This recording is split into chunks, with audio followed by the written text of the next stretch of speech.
Darth Vader. Darth Vader. Eğer size bu Darth Vader yapmak istiyorsanız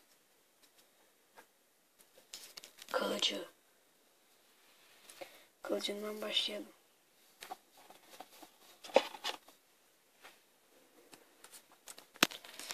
Kılıç gördüğünüz üzere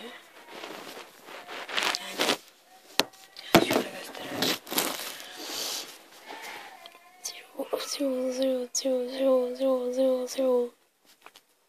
Pantolon 2 kibritten. Bunları boyadım. Hadi Darth Vader öldürelim. Sonra bunu böyle bir dakika soktum, işte tam tersi olacak. Hop, evet. Sonra bunun pelerini var şöyle. Yani bunu yapmak çok zor bir şey değil yani. Bunu çöp kutusu olarak da kullanabilirsiniz. Full komple bildiğiniz kalpol yani, anlarsınız. Yani kalpol kutusu. Tam boyamadım acele olduğu için. İşte şey falan. Yani. Daha doğrusu mukavvadan yaparsan daha sert olur ama. İşte öyle. Sonra Darth Vader'la başlarım yani.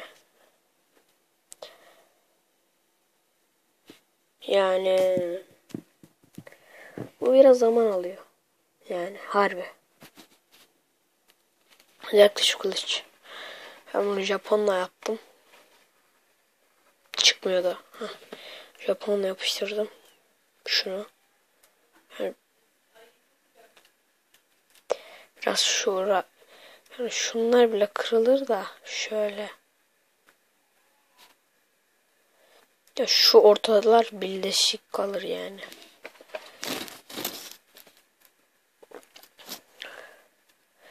Evet. Sonra bir de şeyin kılıcını yaptım. Luke Skywalker'ın değil tabii ki de. Böyle acele olan böyle kılıçlar.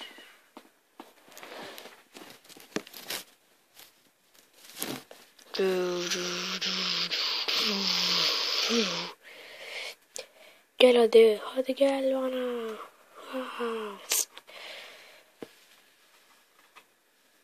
Wow.